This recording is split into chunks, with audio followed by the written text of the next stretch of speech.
곽성민 목사의 매일 큐티 묵상입니다. 민수기 29장 1절로 11절입니다.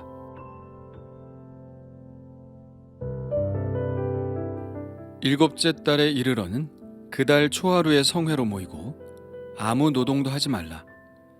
이는 너희가 나팔을 불 날이니라.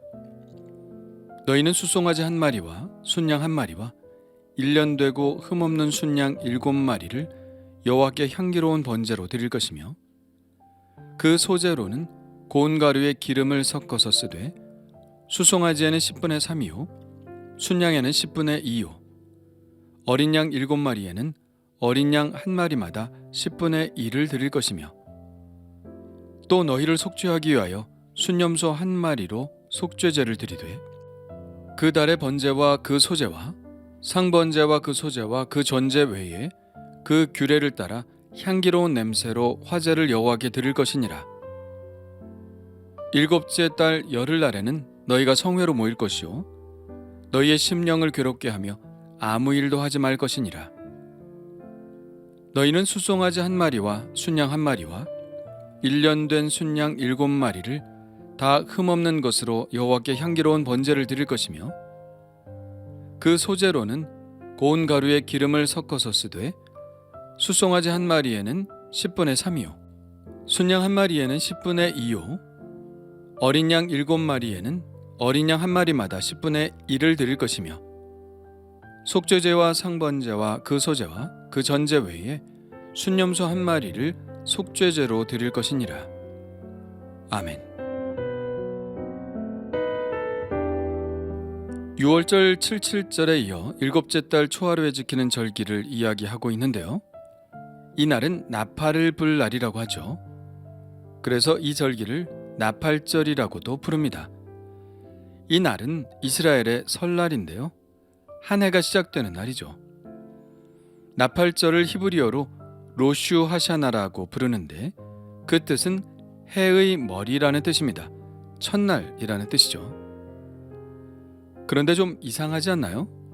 1월이 새해지 어떻게 7월이 새해일 수 있나요?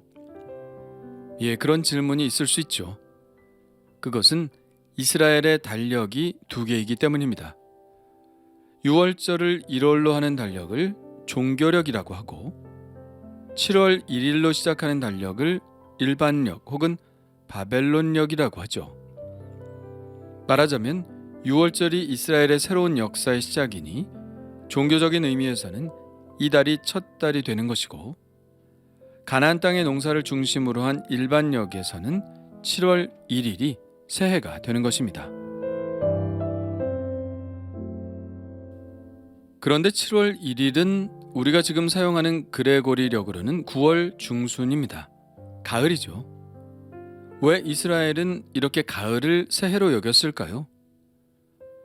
이때는 이스라엘 사람들이 농사를 지은 식물들의 열매들을 다 거두어 놓고 우기를 기다리는 때입니다. 이스라엘은 가을부터 겨울까지 우기가 계속되죠. 이때는 광야에도 풀들이 자라기 시작하고 꽃들도 피기 시작합니다. 만물이 새롭게 싹을 틔는 계절인 것이죠. 모든 만물이 다시 시작하는 느낌인 것입니다. 그러니 이때를 새로운 해의 시작이라고 여기는 것이죠.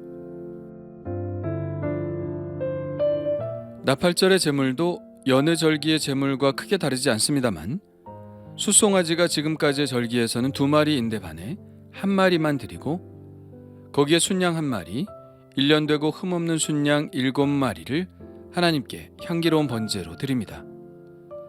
소제도 다른 규례와 같고 속죄제를 위해 순염소를 드리는 것도 같습니다. 그달의 번제와 소제 또 매일 드리는 상번제와 소제와 전제도 규례에 따라 빼먹지 않고 드리는 규정도 같죠.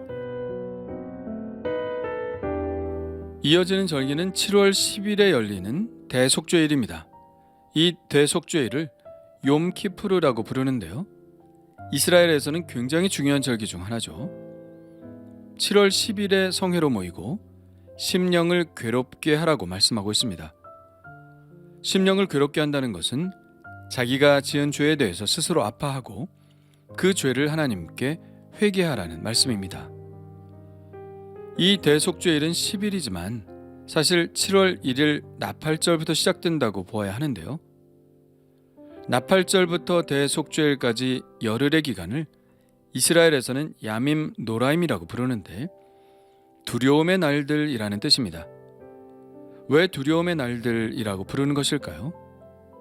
이 열흘의 기간은 자신의 죄에 대해 깊이 생각하는 시간이고 자신의 죄를 깊이 생각할 때 연상할 수 있는 것은 바로 하나님의 심판이죠.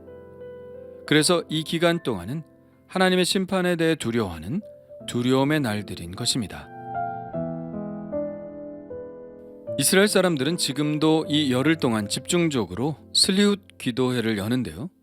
회개 기도회라는 뜻입니다. 이 기도회를 위해 매일 밤 자정, 통곡의 벽에 10만 명 이상의 사람들이 몰립니다. 우리는 보통 연말과 연시를 들뜬 마음으로 보내기 일쑤인데 이들은 열흘 동안 용서하고 회개하는 시간을 가짐으로 한 해를 시작한다고 생각하니 많은 도전이 됩니다. 그렇게 회개 기도를 드리고 열흘째 되는 날 10일에 하나님의 은혜의 날이 선포되는 것이죠. 그러니 이 하나님의 용서가 얼마나 크고 의미 있게 다가올까요? 오늘 말씀에는 이때 드리는 제사의 제물에 대해 말씀하고 있는데요. 나팔절에 드렸던 제물과 같고 소제나 전제도 같으며 속죄제 염소라던가 상번제도 함께 드려야 한다는 규정도 모두 같습니다. 그런데 대속죄일에는 이것만 드리는 것은 아니죠. 중요한 것은 백성들의 죄를 속하는 의식이 따로 치러진다는 것입니다. 이것에 관한 자세한 내용은 레위기 16장에 나와 있습니다만 간단히 요약하자면 속죄제 제물로 순염소 2마리를 준비합니다. 제비를 뽑아 2마리 중 1마리는 하나님을 위한 제물로 드리고 다른 1마리는 아사셀을 위하여 광야로 보내집니다. 이때 제사장은 하나님께 바쳐진 염소의 피를 가지고 지성소로 들어가 속죄소 위와 속죄소 앞에 뿌려 온 이스라엘의 죄를 속죄하죠. 이 대속죄일은 우리 그리스도인들에게도 매우 중요한 의미를 갖는데요. 바로 예수 그리스도의 속죄의 피를 예비하는 절기이기 때문입니다. 히브리서는 이 대속죄일에 행하는 대제사장의 속죄의식을 예수님께서 완성시키셨다고 말하죠. 히브리서의 음성을 한번 따라가 볼까요?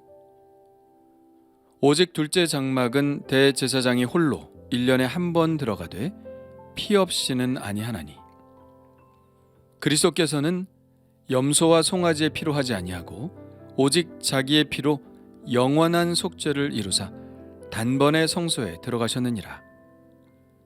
염소와 홍소의 피와 및 암송아지의 죄를 부정한 자에게 뿌려 그 육체를 정결하게 하여 거룩하게 하거든.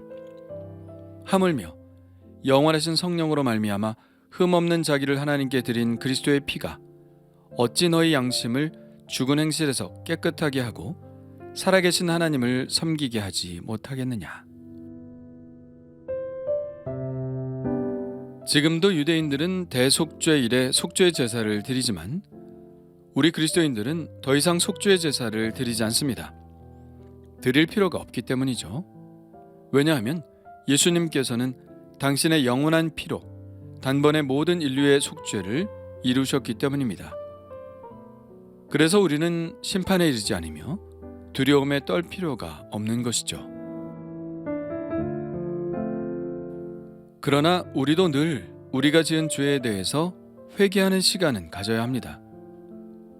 우리는 예수 그리스도의 피로 깨끗해졌지만 실제적으로 거룩해져야 하기 때문입니다. 이 거룩은 오직 회개를 통해서만 이루어지죠. 이 일은 매일 우리 안에서 일어나야 하는 일입니다. 요한일서는 이렇게 말합니다. 만일 우리가 우리의 죄를 자백하면 그는 미쁘시고 의로우사 우리 죄를 사하시며 우리를 모든 불의에서 깨끗하게 하실 것이요. 그렇다면 나는 오늘도 나의 죄를 보고 있나요? 나의 죄를 회개함으로 거룩하게 되는 길을 걸어가고 있나요? 나는 예수 그리스도의 보혈의 피를 의지하고 있나요? 주님 감사합니다. 예수 그리스도를 우리에게 보내주셔서 우리의 죄를 대신해 피를 흘려 영원한 속죄의 제사를 드리신 주님을 찬양합니다. 십자가를 바라보며 우리의 죄가 얼마나 심각한 결과를 낳았는지를 바라보게 하여 주옵소서. 하나님과 저와의 관계를 가로막는 죄와 멀어지게 하시고 하나님의 거룩하신 보좌와 가까워지게 하옵소서. 예수님께서 십자가로 휘장을 찢으시고 우리가 하나님께로 들어가는 지성소를 열어주신 감사합니다. 이 하나님과의 만남의 공간에서 늘 하나님을 예배하며 하나님을 기쁘시게 하는 삶을 살게 하여 주옵소서. 예수님의 이름으로 기도합니다. 아멘.